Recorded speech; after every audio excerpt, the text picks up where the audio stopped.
Hello, after a long break, welcome back to DCS Debrief at the Air Warfare Group. If you've generated valid reversal cues from your Bandit, but neither of you has the energy to exploit the vertical, you're in a flat scissor. In this paradoxical slalom race, whoever gets behind will come out on top, but as I'll show in this video, flying slowest might not be a winning move. Remember, I'm not a fighter pilot. Read my usual caveats in the description. Let's get on with it. So far, the aim has been to force errors that lead to overshoots and valid reversals. But the most likely outcome is still two aircraft inside each other's bubble, with neither having the energy to exploit the vertical. You now need to force the Bandit out ahead, down the fight axis. Therefore, downrange travel rather than absolute position is the predominant win-lose metric. The aim of a flat scissor is to reduce your downrange travel to generate exclusive turning room that will allow you to threaten the Bandit. By the end of this video, you'll understand how to prevent the Bandit from gaining an advantage, how to gain the advantage yourself by reducing downrange travel to less than that of the Bandit, and how to convert that advantage into a killing opportunity.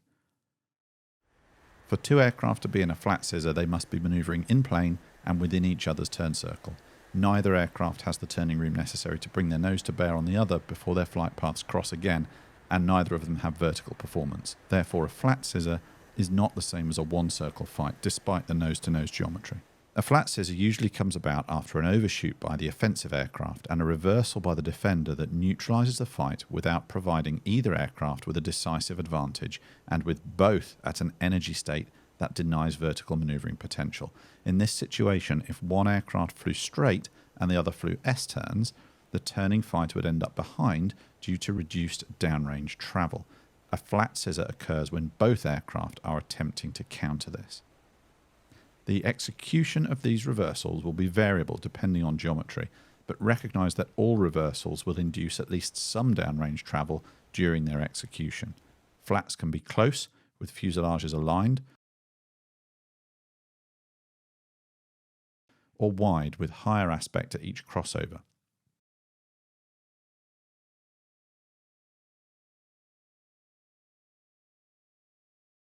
Delayed reversals will widen the scissor and may push you outside the Bandit's bubble, allowing them the opportunity to revert to single circle geometry.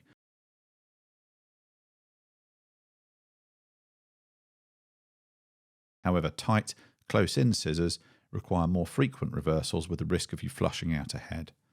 The fight geometry is largely dictated by heading crossing angle at the crossover.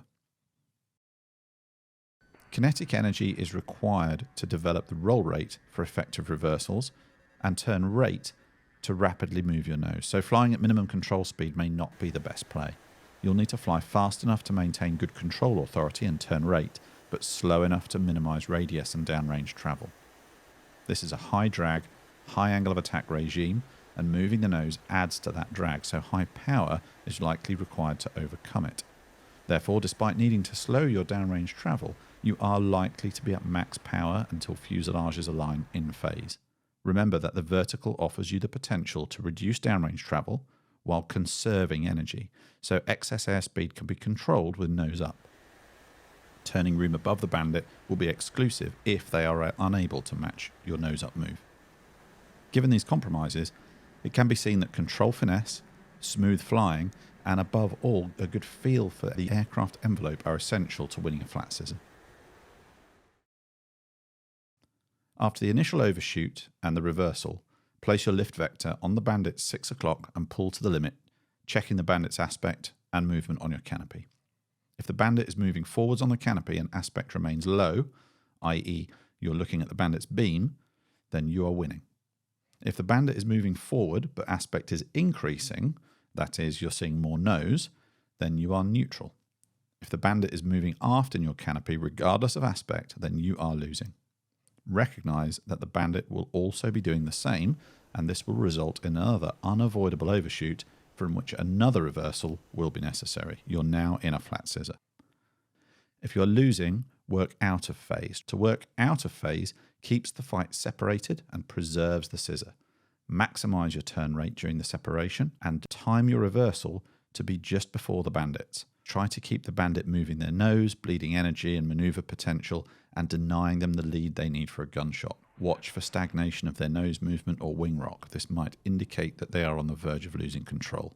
Take any opportunities to exploit vertical turning room to neutralize the geometry, and be prepared for a gun's defense if the Bandit gets a snapshot opportunity. If you see winning cues, start to work in phase by beginning your turns after the Bandit's 3-9 line and develop a tracking shot. Remember that at high angle of attack you may need much more lead than normal. Take snapshots if they present themselves, but beware of accelerating. Working in phase closes the scissor and aligns fuselages. Be prepared to reduce power to preserve separation. Being able to fight and win or escape from a flat scissor is an essential BFM skill, whether you got there by forcing an error from a Bandit or by making a gross error when offensive.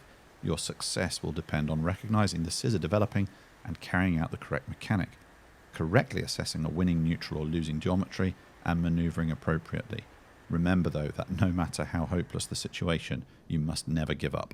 You don't know the Bandit's fuel state, their mission priorities, or how far away help is. Identifying and briefing the training objectives and then flying with another human being will always provide you with the best training value. So head over to the Tactical DCS Discord, there'll be a link in the description, and ask for a mentor to fly with.